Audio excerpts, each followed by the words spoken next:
Hello friends, Shashi Agarwal channel के अंदर मैं doctor Shashi Agarwal welcome you all. आज का जो हमारा सब्जेक्ट है दैट इज माइक्रो इकोनॉमिक्स और जिसके अंदर we are going to cover the important MCQ ये रेलेवेंट है फॉर मेनी कॉम्पिटिटिव एग्जाम। अगर आपको मेरा ये एफर्ट सही लगता है तो डू लाइक माय वीडियो, इसको शेयर कीजिए, लाइक कीजिए, कमेंट कीजिए और मेरे चैनल शशि अग्रवाल को सब्सक्राइब कीजिए। तो this is my app Edusum app जिसको आप गूगल प्ले स्टोर से डाउनलोड कर सकते हो। ये जो ऐप है commerce, economics and management students को काफी सारा फ्री स्टडी मटेरियल और काफी सारे फ्री मॉक टेस्ट प्रोवाइड करती है। उसी तरह माइक्रो इकोनॉमिक्स का हिंदी और इंग्लिश दोनों के अंदर यहाँ पे कोर्स जो है अवेलेबल है। तो सबसे पहले हम क्वेश्चन जो MCQ 1 है, Adam Smith spoke about the famous diamond water paradox to show कि एडम स्मिथ ने डायमंड वाटर पैराडॉक्स के बारे में बोला था कि यूटिलिटी जो है डिमांड के साथ रिलेटेड है, यूटिलिटी जो है सप्लाई के साथ रिलेटेड है, यूटिलिटी जो है रीजन है वैल्यू के वजह से, utility can not be the cause of the value कि यूटिलिटी जो है वैल्यू का रीजन नहीं है। So the right option is the utility is related to the demand. Which of the following is most closely connected with Paul Samuelson? Indifference curve analysis, marginal utility analysis, revealed preference theory and the liquidity preference theory. यहाँ पे हम देखते हैं कि जो right option है that is the revealed preference theory.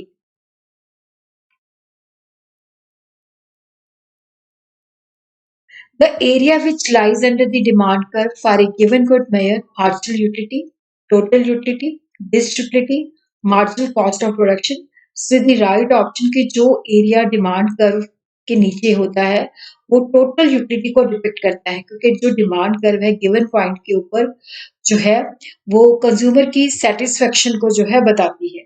तो total area जो डिमांड कर्व के नीचे होता है वो टोटल यूटिलिटी को मेजर करता है और डिमांड कर्व जो होता है जिसके ऊपर देखता है कि पर्टिकुलर पॉइंट के ऊपर कंज्यूमर जो है कितनी सेटिस्फेक्शन ऑब्टेन करता है।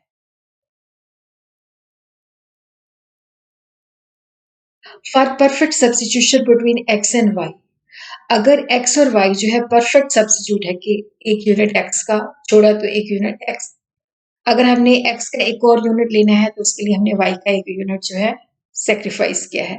तो perfect substitution X and Y के अंदर पॉसिबल है जब marginal rate of substitution will be constant, marginal rate of substitution X for Y will be decreasing, marginal rate of substitution of X for Y will be increasing, none of the above. तो यहाँ पे क्या है कि marginal rate of substitution X for Y will be constant कि अगर हमने x और वाई अगर दोनों एक दूसरे के परफेक्ट सब्स्टिट्यूट है, यहाँ पे क्या है कि अगर हमने एक यूनिट एक्स का लेना है तो हमें एक यूनिट जो है वाई का सेक्रीफाइस करना पड़ेगा।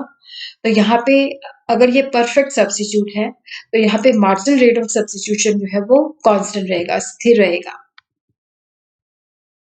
Marginal rate of substitution X for Y, marginal rate of substitution Y for X will be zero. वो किस सिचुएशन के अंदर जीरो होगा? अगर कमोडिटी एक्स और वाई क्या वो एक दूसरे को कॉम्प्लीमेंट करती हैं, क्या वो एक दूसरे के सब्स्टिट्यूट हैं, क्या वो परफेक्टली एक दूसरे के कॉम्प्लीमेंट्री है या इम्परफेक्ट कॉम्प्लीमेंट्री है। तो यहाँ पे हम देखते हैं कि ये परफेक्ट कॉम्प्लीमेंट्री है। जैसे right shoes and left shoes दोनों के बिना हम शूज पहन ही नहीं सकते, तो वो एक दूसरे को परफेक्टली कॉम्प्लीमेंट करते हैं। If two goods are perfect substitute for each other, अगर दो वस्तु में एक दूसरे के परफेक्ट सब्स्टिट्यूट है, the difference curve relating to the two goods will be curvilinear कि वो curvilinear होगा या linear होगा या वो L shape होगा, will be divided into two segment which will meet be a right angle. Indifference curve जो है convex to the point of origin होगा। तो यहाँ पे हम देखते हैं कि जो right option है वो है it will be linear।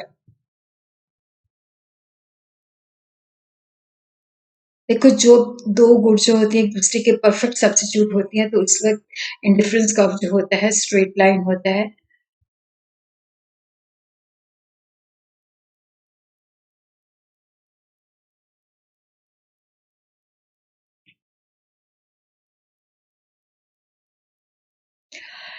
Indifference curve L shape जो है किस सिचुएशन के अंदर होता है? देखो एल शेप जो है इस तरह से होता है, राइट एंगल्ड होता है। परफेक्ट कॉम्प्लीमेंट्री सिचुएशन के अंदर perfect substitutability, non complementary.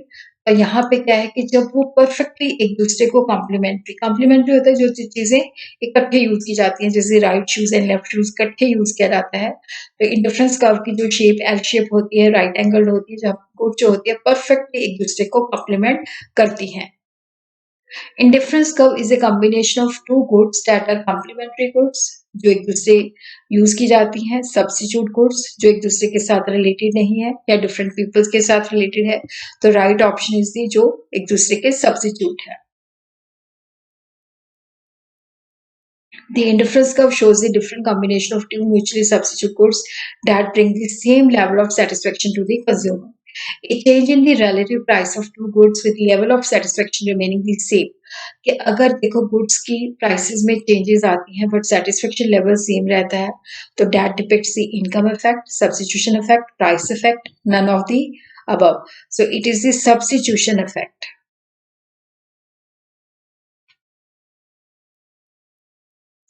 The lower portion of the kinky demand curve noted for bringing in just a few new consumers.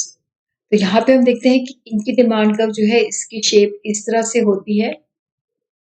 तो किंकी डिमांड कर्व का मतलब होता है कि एक ही प्राइस प्रिवेल करती है। तो यहाँ पे जो लोअर पोर्शन है कि जस्ट थोड़े से कंज्यूमर लेके आता है, relatively elastic है, relatively inelastic है, relatively no response, none of the above. So the right option is the, यहाँ पे हम देखते हैं कि ऊपर वाला हिस्सा जो होता है इसका मोर इलास्टिक होता है, जो नीचे वाला हिस्सा होता है वो लेस इलास्टिक होता है। तो राइट ऑप्शन जो है that is the relatively in elastic.